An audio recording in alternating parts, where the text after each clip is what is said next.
The best way I can describe my hatred for this planet is like this. As a kid, Snivlack was hell on earth to me. But as a kid, and as an adult, Grelbin is like hell freezing over. And these things are the little spawning demon hellings, whatever they are, that reside within said hell freezing over. Greetings all, it's Blue Knight and welcome back to Ratchet Clank Going Commando.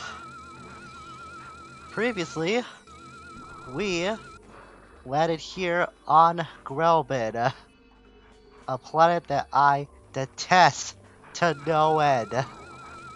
After we took care of some other stuff, that it turns out that the hypnomatic that we're trying to assemble is now required to advance to the next part of the game. All the while getting ganged up by the cheapest enemy this game has ever made in the Y.E.T.I. Today, we're gonna hunt through the entirety of Grelbin to collect all the Moonstones, not just the amount needed to get the final hypnomatic part from this a-hole over here called the Guru. Pretty sure that name is a scam in itself.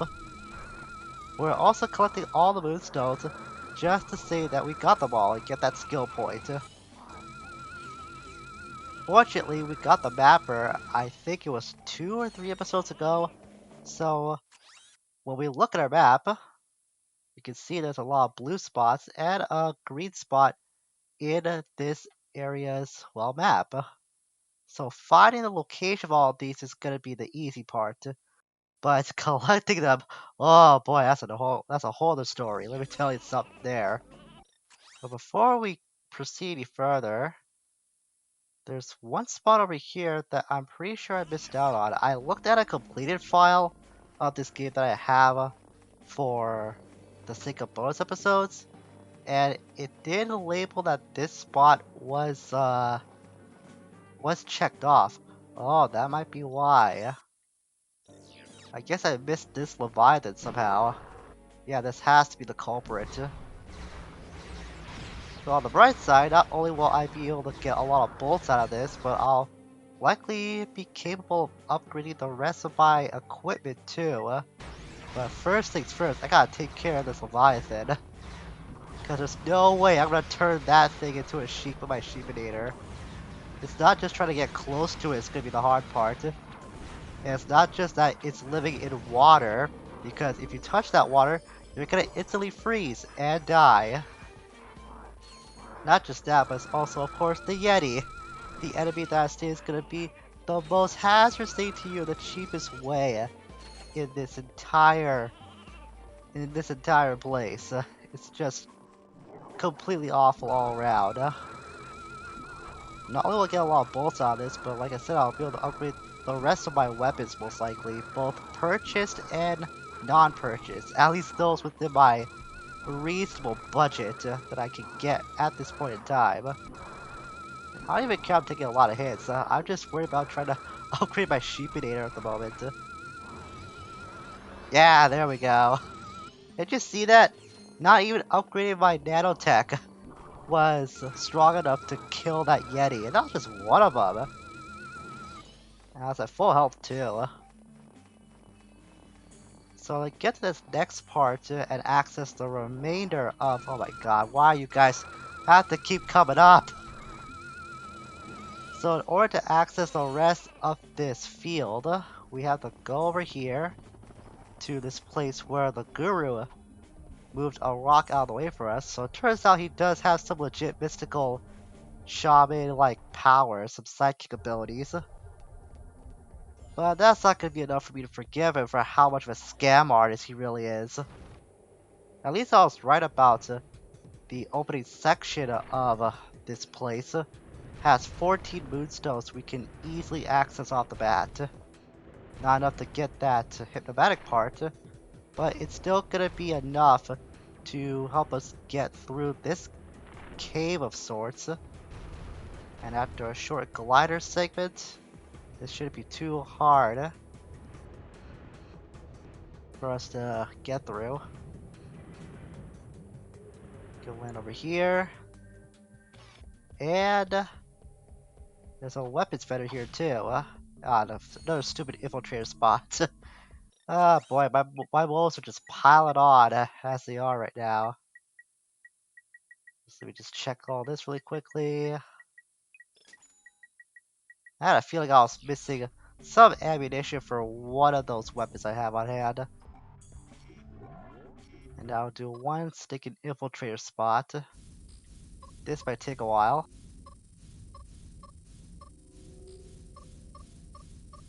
Or I can just one-shot it. Okay, that works too. That might unfortunately be the high point of this entire place. But we have encountered some new enemies here. I believe these are called the receiver bots. So these are very easy to eliminate. Imagine these guys were the swarmer enemies of Grelbin, and then this place would be a lot more tolerable. But no, they have to justify their reasoning for having like a big empty wasteland out there. All for us to give us the pleasure, quote unquote, to traverse and collect all the moonstones. And I don't even care about using the spider bots. At least we'll get some nanotech out of these new enemies. Alright, took them all out, all but one. If the initial blast will kill them, then the acid certainly will. Go back here, fill up really quickly. So chances are, by the time we're done with Grelbin, like I said, we may have access to most of the oh, no wonder coming out those transporters of sorts. Alright, go speed things up then. Or not. They can just die. And that was literally the last one. Great. Just my luck. Let's go back and fill up some more. Like I said, we're likely gonna have all the upgraded weapons that we can reasonably purchase and have our artillery by the end of this episode. One of the few positives will be coming out today. Oh, come on. Leave me alone. Please. I got time to deal with you. You guys are just the appetizer for a most unhealthy main course.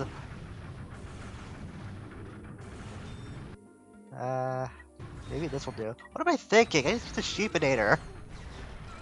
Unless these guys don't die to the Scythanoids first. Oh,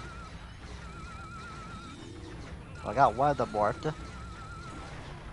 That guy was just losing it there. He might have had like a loose circuit or something. There's more over here. Ah, this is another type of receiver bot if I'm correct, but we cannot do anything with that right now.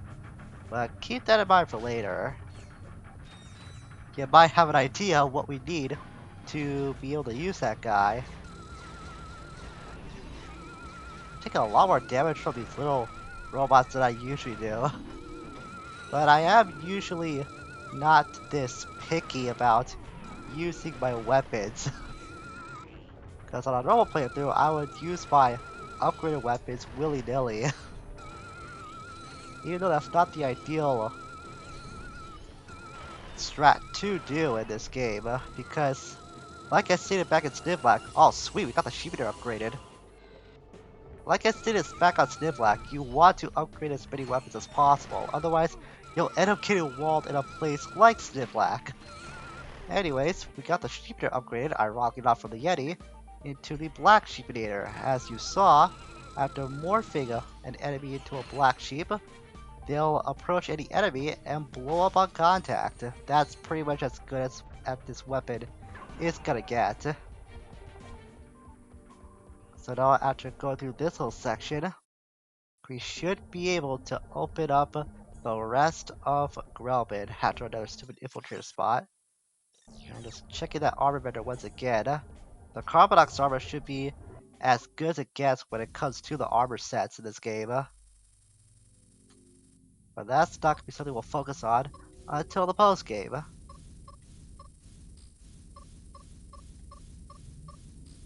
Oh, I was right there. I was right there. Not bad for a first attempt though, I got pretty far.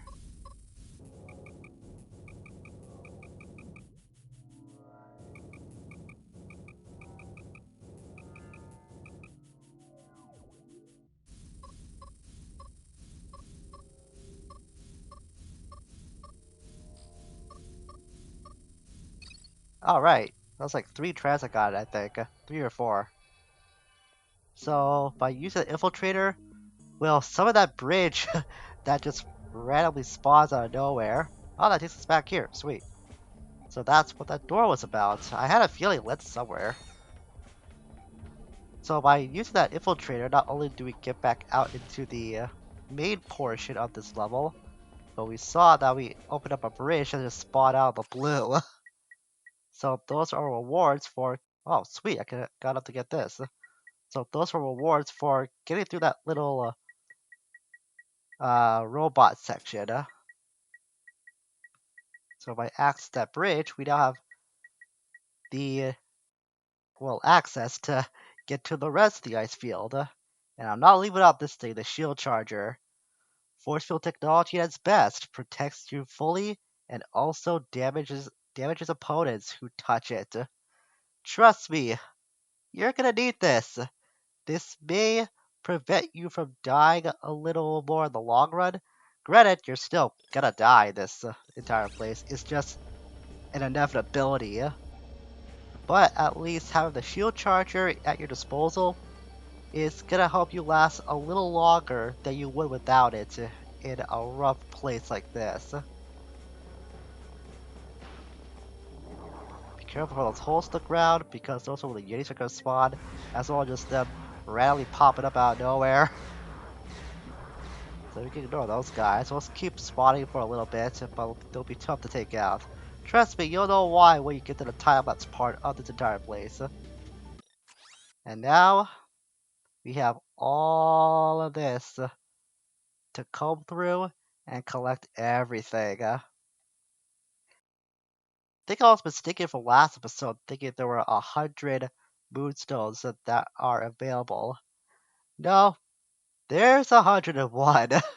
They decided to add that one extra collectible, probably just a spinus at this point, I don't know. I'm almost halfway convinced that they had some sort of vendetta against the player when they were making this environment during development, but I'm probably exaggerating on that. So after we take this guy out, oh great, there's more of these stupid Yeti, man. It never ends. It really never ends with these guys. They're gonna be the big headache of this place.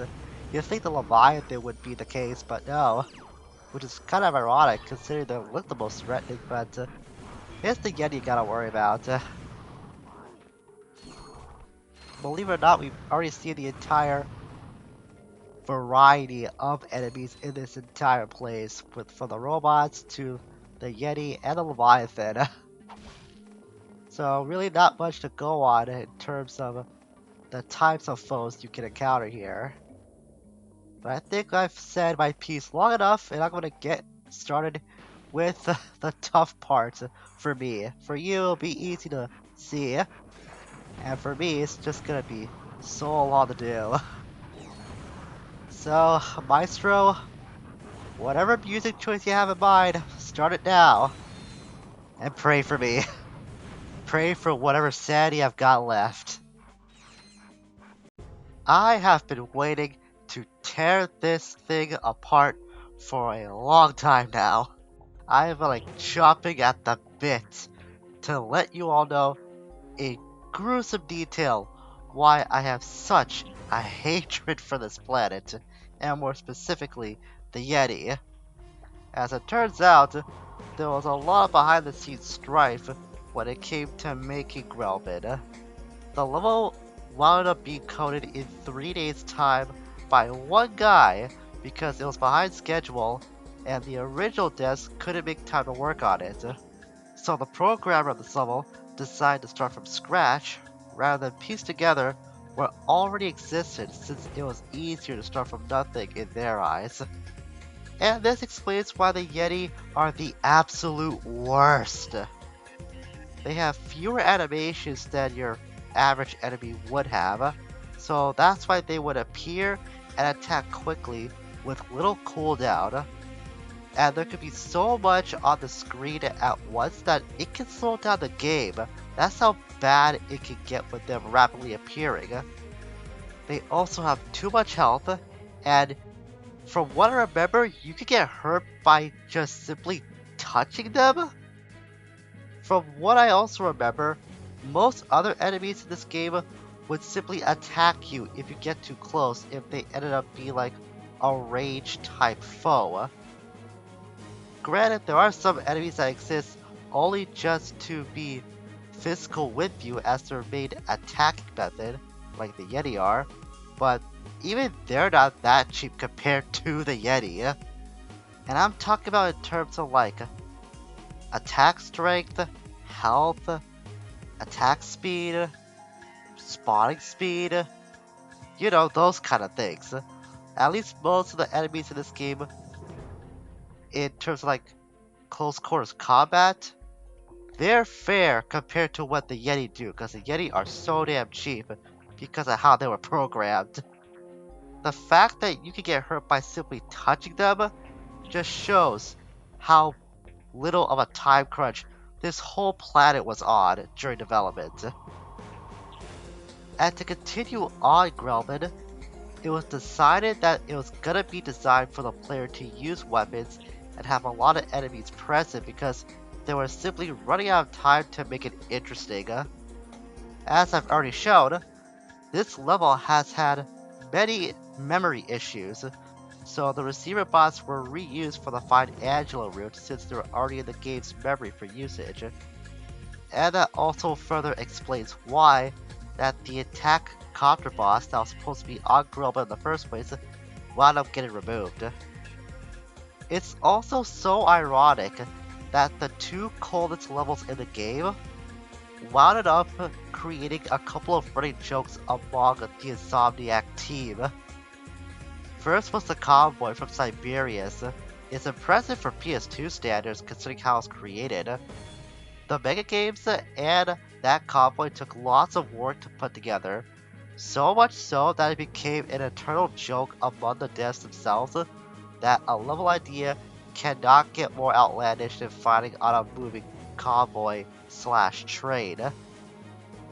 However, I found that little piece to be trumped by what I found out next. Grelbin was so poorly made that somebody made and gave the person who made the level a quote-unquote trophy called the Snow Beast Award. It's an award that they give out to whoever made the worst part or feature of a released game. And from what I gathered, they still do this tradition at Insomniac. It's not all completely bad. The Grumblin programmer considered this to be a badge of honor. This gets talked about more in the devs LP that I've briefly mentioned time and again. So if you want to hear more about that in greater detail, I highly suggest checking out that channel. I'll link it in the description, and I'll try to find the episode that they went into a lot of detail as to why Grumblin ended up the way it was. Now that I finally got all that out of the way, I'm free to talk about other stuff. And there's one thing I've been personally wanting to speak about for quite some time now. It's about the story of this game and how lackluster it is. It's so weird that how after the first game story turned out that this one by comparison really doesn't have a lot going for it. I mean, you find out about Objective A and then go to point B to collect Object C, and the whole process really just repeats. You just go somewhere, go down a path, kill some enemies, find somebody or something that'll give you coordinates to the next level. Add a few side games here and there for the mega games, for like variety's sake, and that's really all there is about the game structure. From a narrative standpoint, this game is really bland, which is why I have made like little to no feedback or said anything about the story. Yeah, the way how Ratchet acted in the first game was pretty bad for the most part, especially when he just started hating on Clank for a needlessly long time, but at least I remember how their friendship ended up forming in the first game. At least I remember bits and pieces of the story back in the first game. The same thing goes for the third game too. I remember some story beats from what happened in that game too. But when it comes to Going Commando's narrative, there isn't much I can say. You find a thief, then you get the protopet, you find out the thief's a girl, you find out that you may have screwed up with the protopet, giving it back to its original owner. Yeah, that's about it. Not much to talk about the story. There really is no story at all. So it made me wonder why that they decided to go this way. Probably because of how Ratchet wound up getting written in the first game. They want to fix that, mitigating as much story development as possible. I'm not sure what happened in terms the story department. Maybe they were just focusing on improving on all the other aspects and bringing in new ideas for Going Commando, that the story just kind of got left by the wayside. Yeah, the story is just pretty hollow for the most part. I got enough of these. Let's go turn them in and get that freaking Hypno part. Hello? We've got more Moonstones. No, you have not. What? Existence is a lie. Sensations are illusions. Possessions are merely visions. All right, I've got an illusion of some Moonstones. I'll trade it for a vision of that hypnomatic part. You have learned much, young one. Now bring me more Moonstones, and riches shall be your reward. This guy does not deserve to be voiced by James Arnold Taylor. This guy just... Ugh. I got no more things to say about him. He's just irritating. His entire existence is a lie. I really wish that I didn't have to see visions of him whenever I play this game in future playthroughs. I would be happy if he wound up nothing more than an illusion of my complete hatred when it comes to Grelbin. And now to talk about more trivia about other pieces of the game, such as another unused character that I have a little theory about. I found out that there was supposed to be a 3-headed Hydra mini-boss from Poketaru back in the first game that wound up getting cut. Part of me wonders if they went back to that idea for the Swamp Monster boss for Uzla, but they reworked it from its original form so it could be used as a hidden boss for this game. It's just a personal theory I came up with after finding out about that piece of info, but it's just kind of cool to think about if they did do that or not. If they didn't, it's also pretty cool that they made up a boss completely from scratch, and it's also a fight that you can definitely miss out on. I certainly did for a lot of my previous runs. It took me a long time to even find out that that particular boss fight even existed. There's a little cool thing I found out about Joba, and it pertains to the small fireflies. The very same programmer who worked on Grelbin worked on Joba too, and they were encouraged by the artist's artwork to work extra hard in showcasing the fireflies. Rather than using cars like most planets do for ambiance sake, as it turns out the cars are a necessary part for decorating a level, they had to program the fireflies, and because of the number of segments that are in Joba, it was difficult for them to fit all those fireflies into memory, but somehow they made it work in the end. It's pretty cool how such a minute detail ended up being a lot of hard work for them to put into.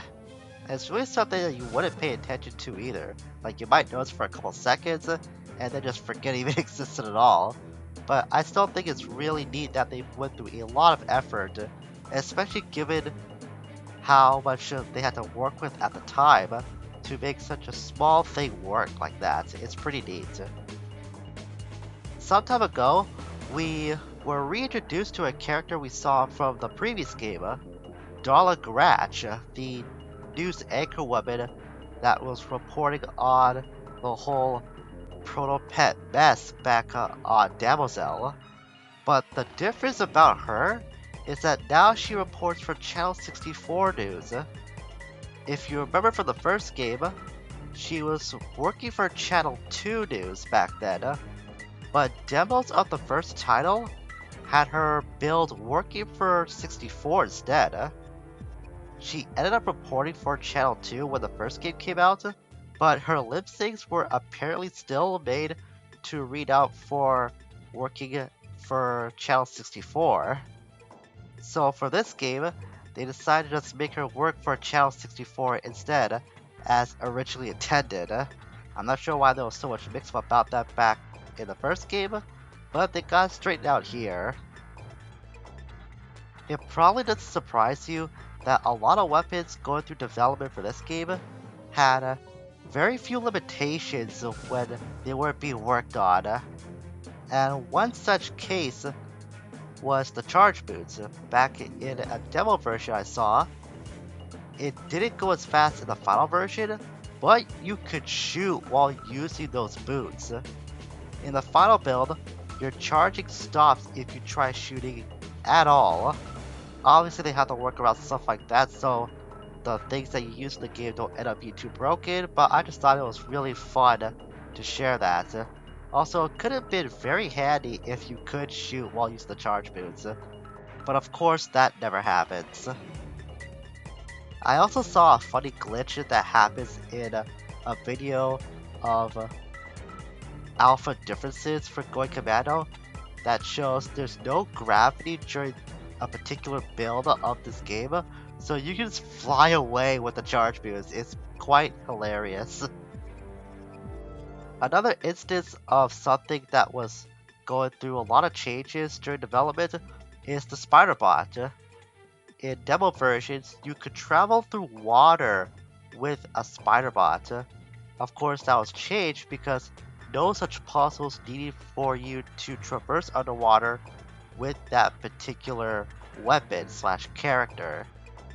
It can be seen in this video, and it also just brings to mind what could have been if this feature, quote unquote, for the spider bot was kept in the final game, and what kind of puzzles they could have utilized to make you use the spider bot in this unique circumstance. It's just a what if thing that I just thought of. While I mentioned that the story of this game isn't that much to go on, I want to talk about the hero's designs for a bit. We'll start with Clank. He had a design idea of him being multiple robots that could power up Ratchet's gadgets, as well as his backpack. However, this idea was scaled down to Clank becoming the backpack instead, since the previous idea was seen as visually messy and confusing by playtesters. It's still a little bit cool to see if this idea did get fleshed out and worked on a whole lot more, but it's just a concept idea at the end. But at least we know how Clank became the backpack for the final product. Also, Clank's eyes came from an earlier design when he was a robotic lizard that accompanied Ratchet, who himself first started off conceptualized as a reptile-like creature before they moved into the cat-like design he had today. Not much carried over for Ratchet's reptilian roots, so to speak, besides his headgear and big hands. But we also know where Clank's green eyes come from now. In fact, the whole idea for Ratchet and Clank as a concept in itself was something new that Insomniac made after their first idea for a PS2 series fell through. When they wrapped up with the Spiral games, Insomniac started working on an action-adventure RPG codenamed I-5, or the title I love more, Girl with a Stick. It was inspired by Zelda and Tomb Raider, but was abandoned after a year's amount of work for simply not being fun for them. Upgrading your weapons was an idea taken from that game, however, and it'll be placed in Going Commando, and thus, a staple for the Ratchet Clank series was born. I've kind of talked about spherical objects being an idea that Insomniac played around with when they were making Going Commando, but it turns out that these spherical worlds, or the moons as they ended up being in the final version, were going to be all for Ratchet to explore, but most of them ended up being for Clank instead due to the popularity of his giant form from the first game and how much fun they had jumping over buildings. So that's why that Ratchet only got like one moon to himself, I think, and Clank got like 2 out of the 3 that were in the entire game. But it is cool to see that Giant Clank was popular among the devs too, so they brought it back in the end. And this was something else that I didn't mention about Giant Clank the last time we used him. He had 2 shoulder-mounted guns at first, but they got removed since they weren't deemed practical. Art of this does exist, however, thanks to the Ratchet Clank wiki.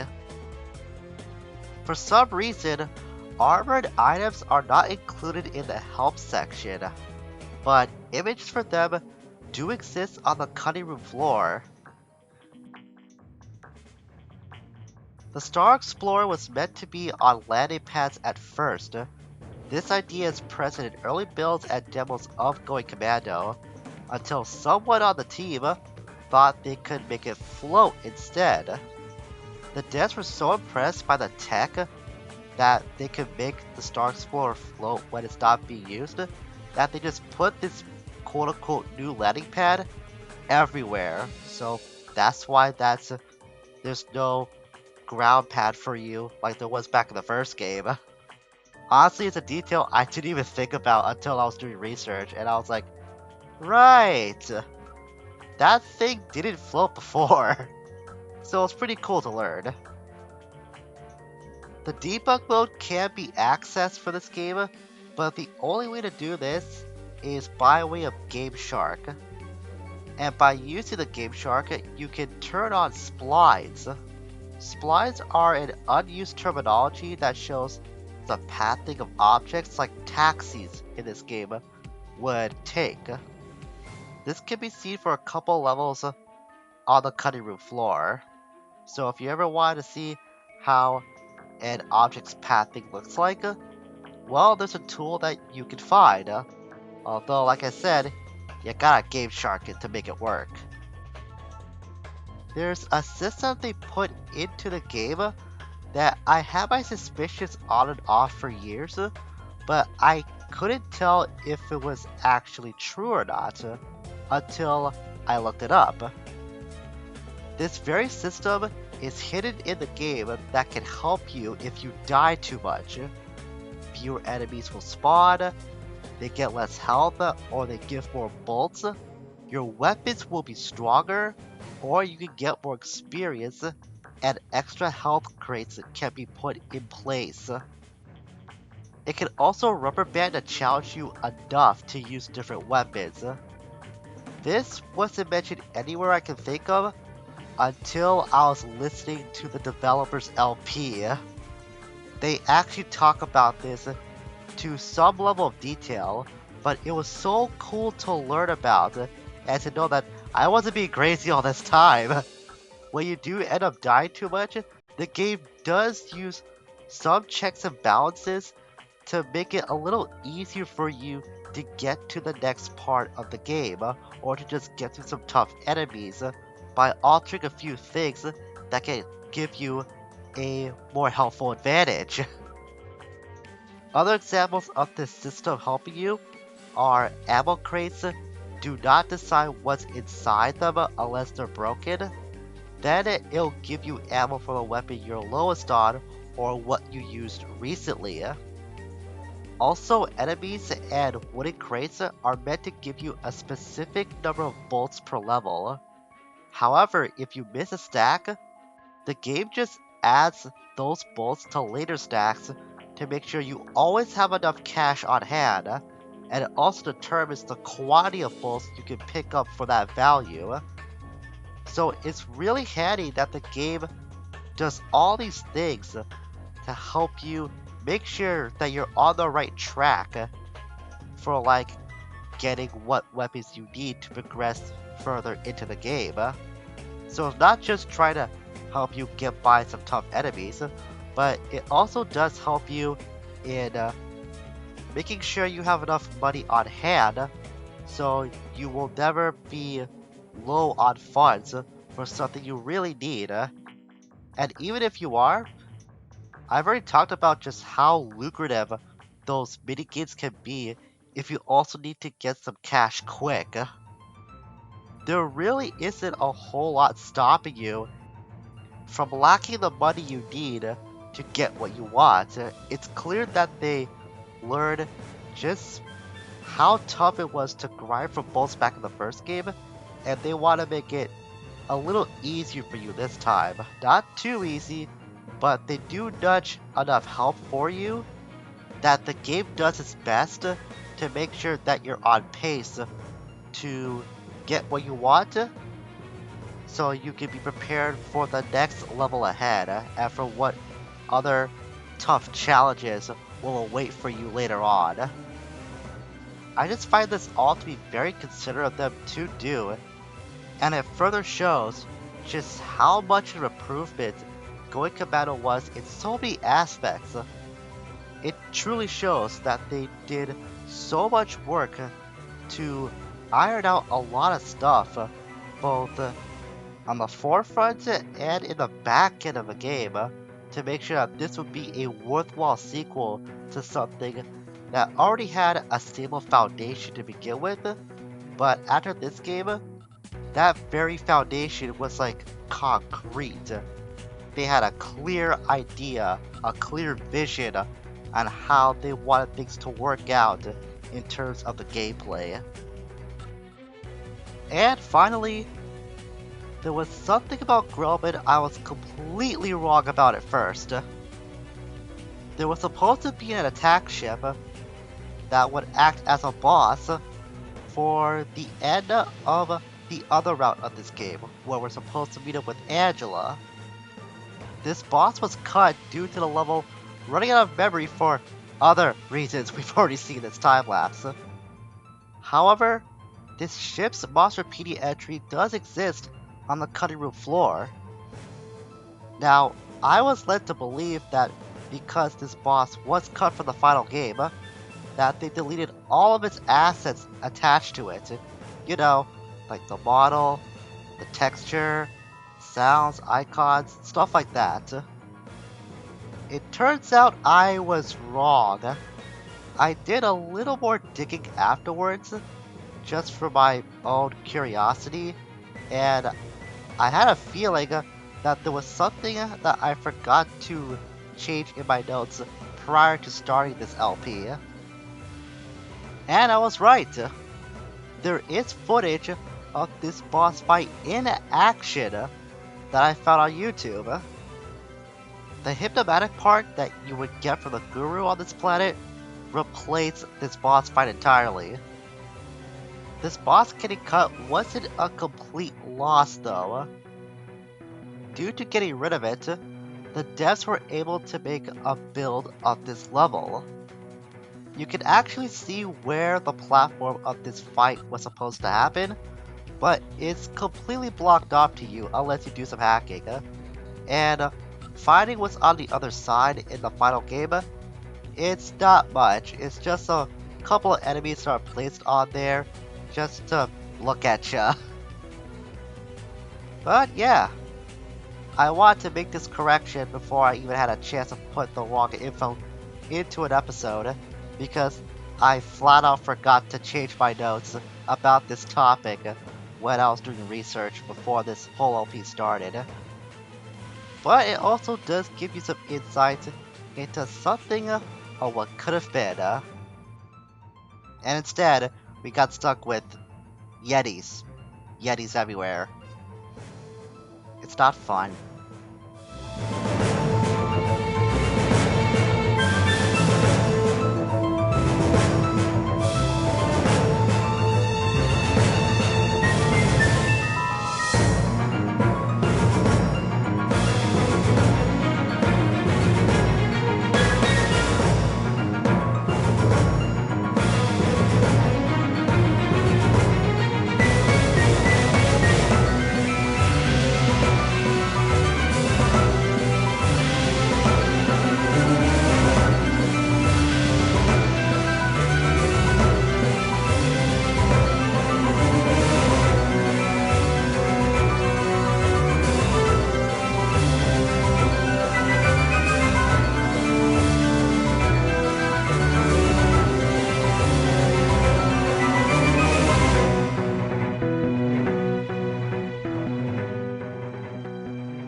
Oh my god, I got them all.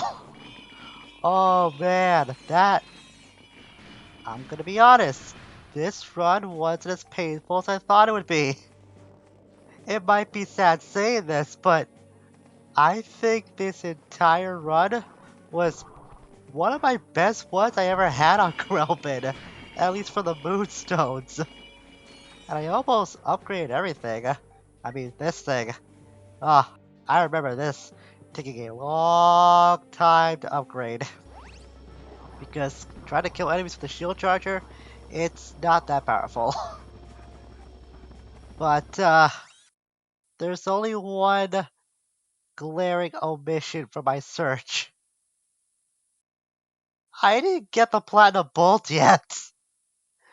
It's down here somewhere.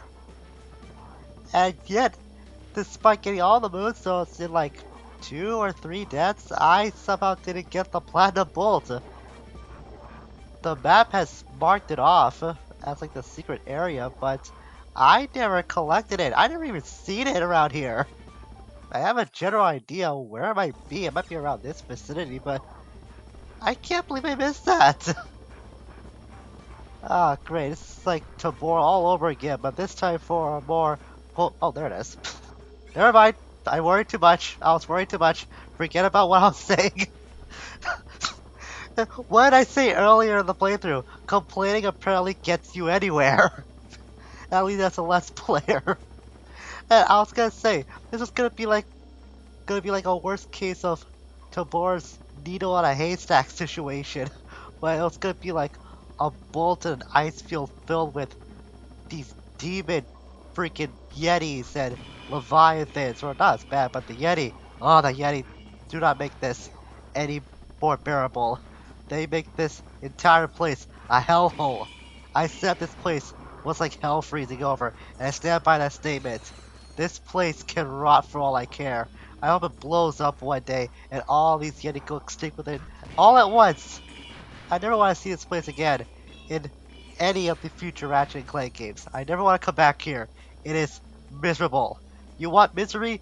This place is misery incarnate if you're a Ratchet and Clank fan. This place can just go eat all the butts in the world. There, got all your moonstones in surprisingly quick fashion. Granted, I'm almost up to an hour of raw footage, but still, I kind of expected that.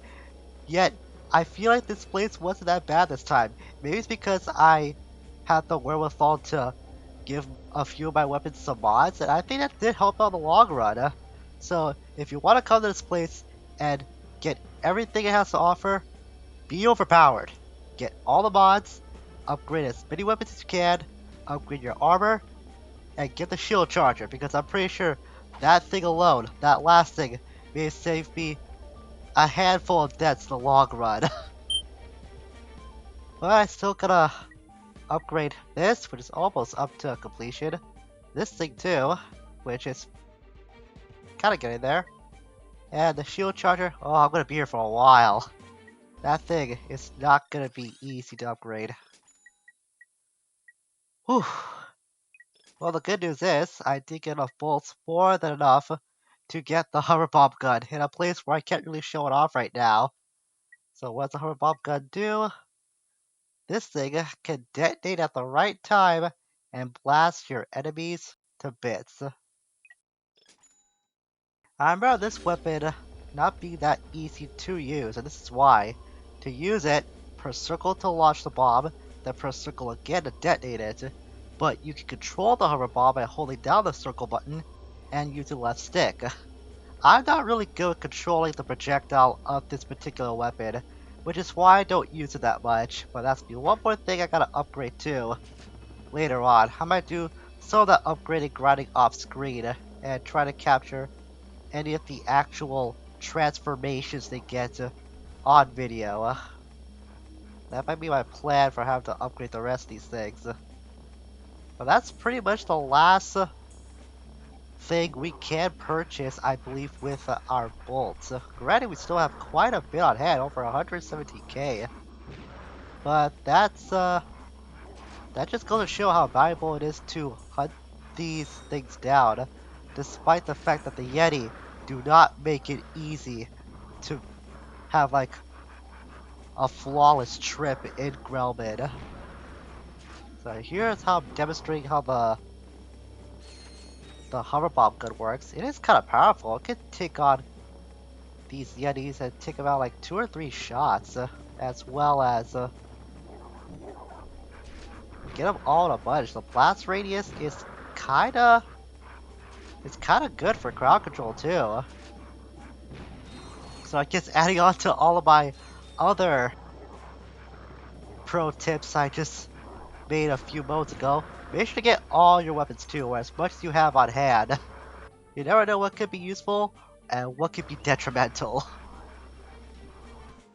Before we end things for today, I'm gonna try something that I admittedly should have tested a long time ago. I meant to do a test of something that I found very interesting, but I forgot to do so before I even started the series.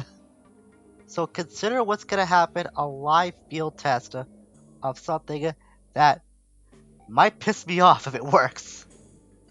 You should notice that I have the decoy glove equipped right now.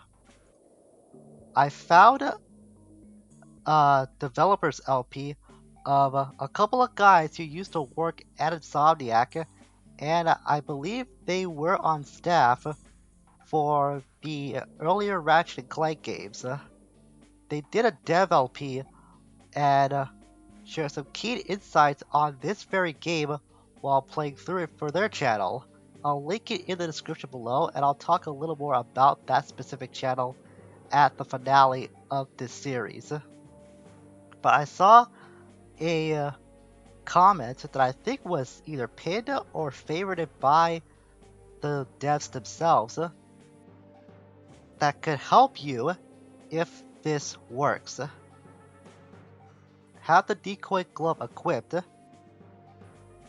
and throw a decoy on the raised bridge.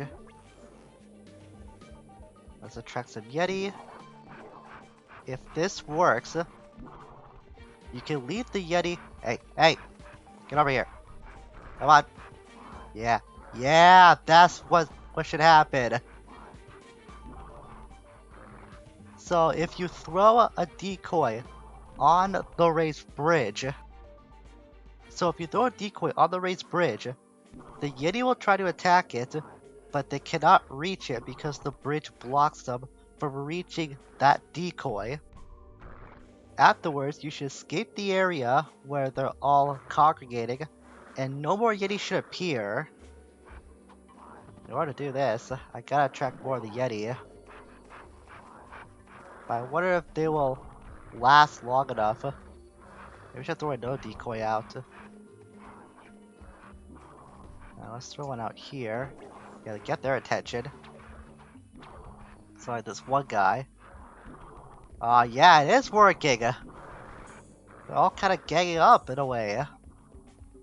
So if you're able to get enough of the Yeti to go after the decoy, but they're unable to reach it. Come on. Oh, I think it worked already. Yeah, if you got the Yeti to try and attack the decoy, then the holes should break open, but no Yeti should pop out. This will likely happen since the enemies are still considered active, and no new enemies will spawn because of memory. So I think this works. Yeah, they're all still here. I'm pretty sure on the other side too. Yeah, they're all still there. Try to get this first decoy that I deployed. So if this works as well as I think it will, then you might be able to get the rest of the Moonstones. Oh my god, I think it does work. Then you should be able to get the rest of the Moonstones, no problem, without worrying about the Yeti, which means you only have to contend with the Leviathans to gather the rest of the objects. I can't believe it, this works. They never patched this in the PS3 version, and I think this game might be available on the PS4 as well as part of the PlayStation Network. So I'm pretty sure they didn't patch for that version too. Usually there's supposed to be a bunch of Yeti coming at you. You should see that happen a lot in the time-lapse portion. And yet there's none appearing. I'm both bewildered, amazed, and pissed all at once. Not both. I am all those things at the same time. I'm kinda mad about this. I can't believe this works. This really works. But granted, you're not gonna have a lot of enemies to fight for upgrading your health and your nanotech, but dude, I'd take that over trying to fight the Yeti in the first place. Oh my goodness, this is like a picnic on Grelbin. I can't believe this works. Who knew that just having like 4 Yeti on the field trying to chase down 1 or 2 decoys could result in like a cakewalk across this tundra hellhole.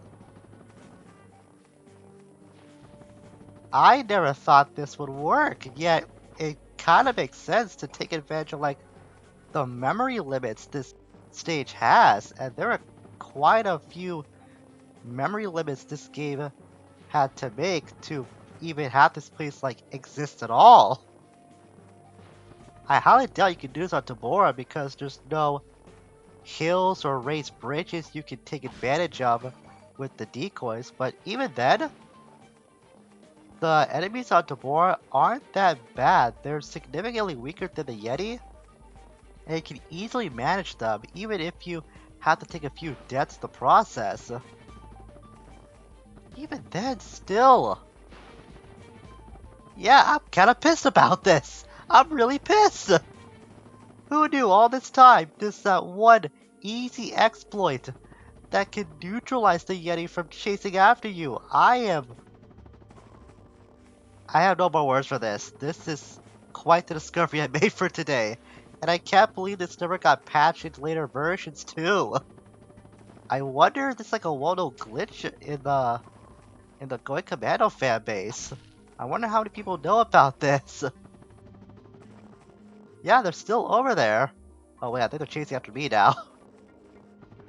Oh yeah, they're chasing after me. So you just gotta leave the area that they are attacking. And when you do that, then you're pretty much safe.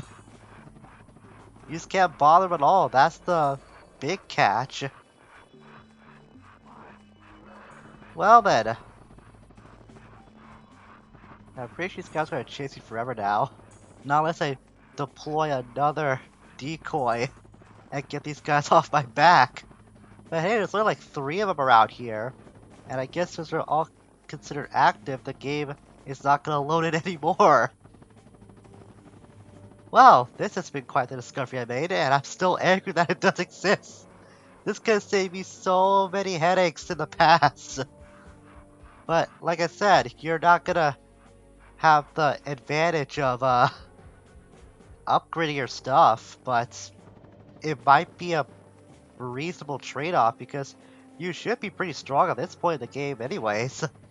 So not fighting the Yeti might help out in the long run. Unless you're a masochist, you want to do this the normal way, then sue yourself, I guess. Ah.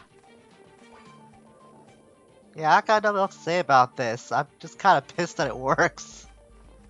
I thought it was just a bunch of mumbo jumbo because it came from a YouTube comment on another video of all places. Granted, it's for a couple of developers who worked on this game and used to be part of the team behind Ratchet and Clank, but still. Unbelievable. Unbelievable. I think that's how this entire episode can be summarized as, from actually collecting the Moonstones to finding out this exploit works. Yeah, I think we're gonna call for today. There's nothing else I can do or even say that can summarize just what this episode was like. So next time, I guess, we're gonna go back to Demoiselle and get that hypnomatic assembled so we can proceed through more of the game. Until we meet again, farewell for now. I can't believe that works. I can't believe that actually works. My god. All this time. All this time, I could have just done that and it could have saved me so much hell. Dear lord.